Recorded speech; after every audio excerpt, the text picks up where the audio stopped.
pusingan yang kedua. Mungkin lebih rancak lagi, insyaAllah. Okey, untuk meneruskan lagi, saya teruskan soalan pada panel pertama kita, Ustaz, iaitu mungkin kalangan kita tak berasa situasi ketika peperangan dulu.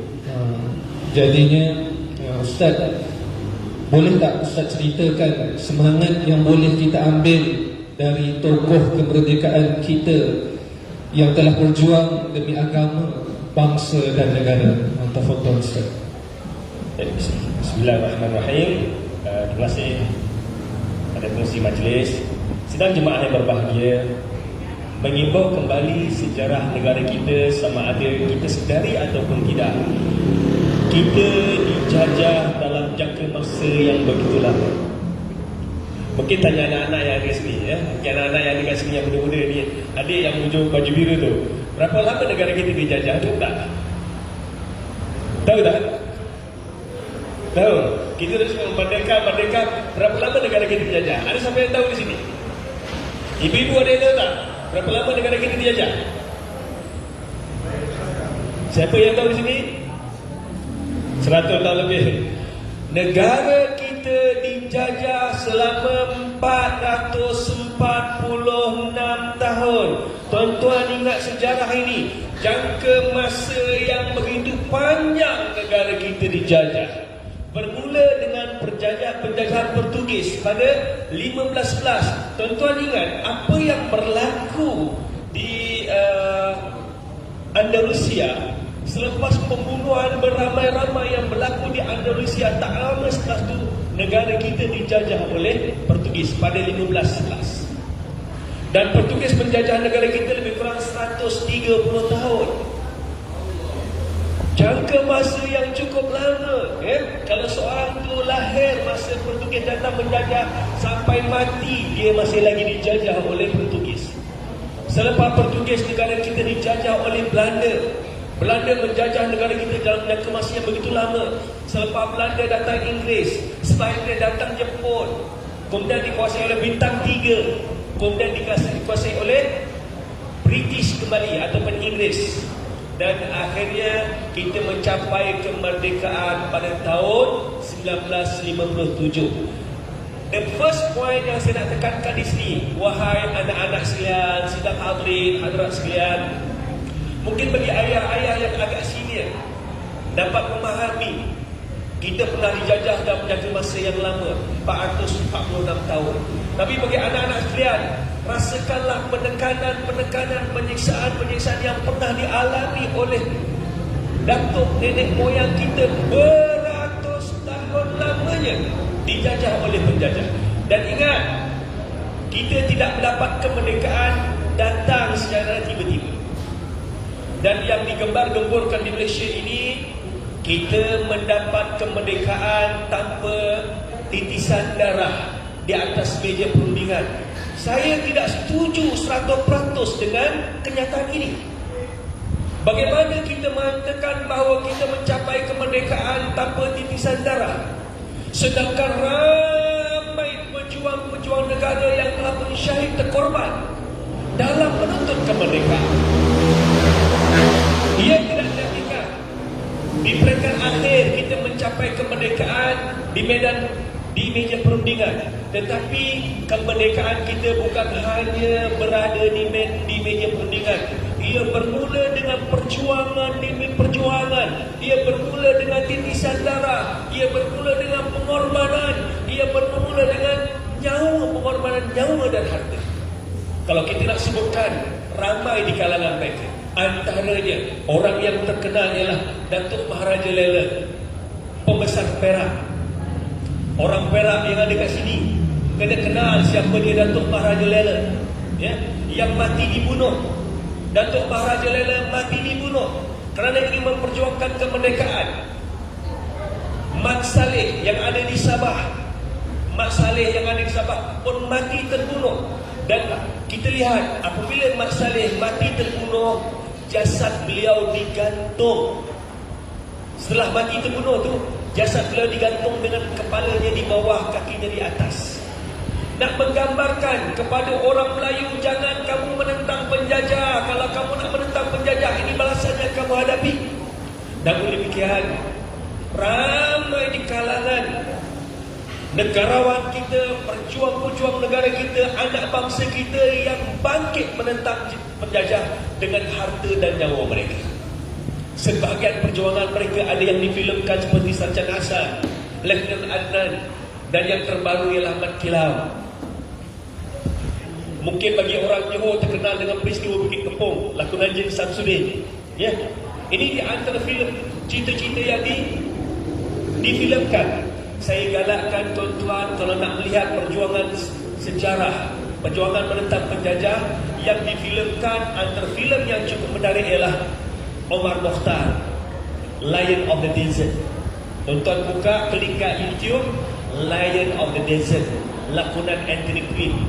Lihat macam mana perjuangan yang dilakukan oleh ulama Islam menentang penjajah Itali. Ya, ini bukan di Malaysia lah. Kalau di Malaysia, antaranya lakonan Piramli, Sarjan Hasan, lakonan Haris Osman, Lieutenant Adnan, kemudian peristiwa Bukit Kepong, Jin Samsudin, dan yang terbaru ialah Mat Kilau, Datuk Ali Putra. Kita ada tokoh yang lain, contohnya Tok Janggut yang merupakan tok guru di Kelantan. Seorang tok guru yang bukan hanya mengajar di masjid, bukan hanya mengajar di madrasah, bukan mengajar orang ramai tentang agama, bahkan memimpin orang ramai bangkit menentang penjajah. So peranan tok guru amat besar. Bukan hanya sekadar menjadi imam, bukan hanya sekadar menjadi guru di masjid, bahkan memimpin masyarakat bangkit menentang kezaliman. Ini contoh yang diberikan oleh Tok Janggut. Contoh yang lain, Tok Gajah di Pahang. Tok Gajah adalah bapa pada Mat Kilau, ya. Tok Gajah adalah bapa pada Mat Kilau. Pahang telah melahirkan ramai pejuang-pejuang negara. Antara Tok Gajah dari Mat Kilau, termasuk juga Datuk Bahaman pun memperjuangkan kemerdekaan di Pahang. Contoh yang lain, Dul Said di Melaka. Orang Sarawak berbangga antaranya dengan Rosli Dobi.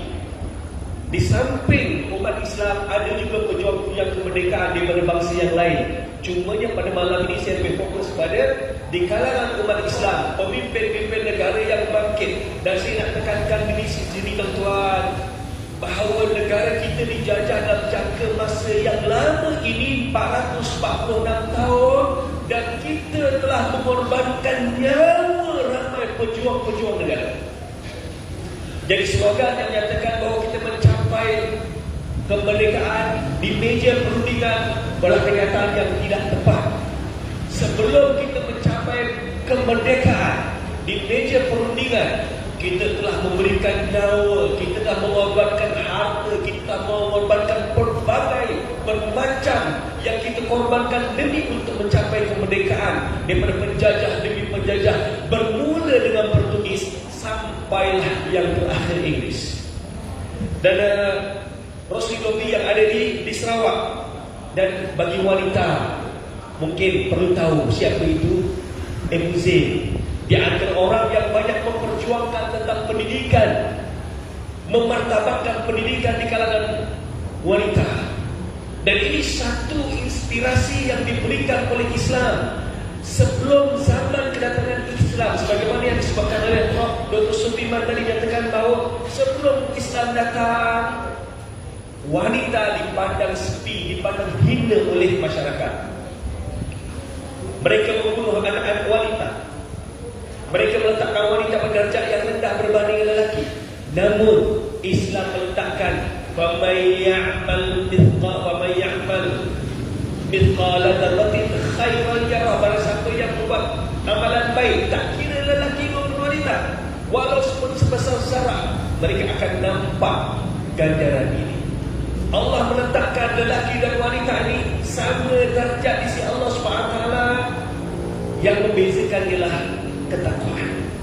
Inna akramakum indallahi atqakum. Sebab itulah surah Al-Hijrah itu Allah SWT menjelaskan, ya ayuhan nas, inna khalaqnakum min dzakarin wa untha wa ja'alnakum syu'uban wa qabaila lita'arafu.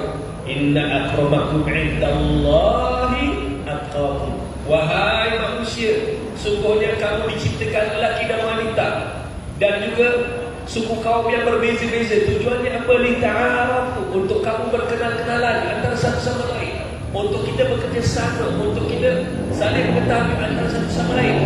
Namun yang membezakan kita di antara kita lelaki dan wanita di sisi Allah SWT ialah inna akramakum indallahi atqakum. Sungguhnya orang yang paling rapat di sisi Allah SWT ialah orang yang paling bertakwa. So, memertabatkan setiap si wanita, institusi wanita dalam masyarakat adalah satu usaha yang dilakukan oleh Islam itu sendiri, dengan meletakkan wanita dengan kedudukan yang lebih mulia berbanding dengan tamadun sebelum ini.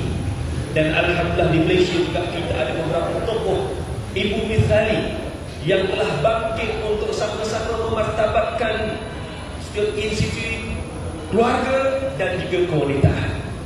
Dan nama-nama yang sebutkan tadi adalah di antara nama-nama yang sebahagian yang mati terbunuh dalam memperjuangkan kemerdekaan untuk negara kita. So, negara kita yang telah pun dijajah dalam cakrawala yang begitu lama ini telah pun mencapai kemerdekaan dengan titisan darah, dengan pengorbanan para ulama, dengan pengorbanan para pejuang, dengan pengorbanan para pemimpin, dan akhirnya kita mencapai kemerdekaan pada tahun 1957. Sedarilah wahai sahabat-sahabat sekalian, wahai sidang hadirin dan sekalian, kemerdekaan tidak datang secara tiba-tiba. Ia datang dengan pengorbanan. Jadi kita ingatlah mereka yang telah berkorban dengan kita. Contoh yang mudah, kita makan cendol hari ini. Ya, cendol yang terhidang, sedap cendolnya.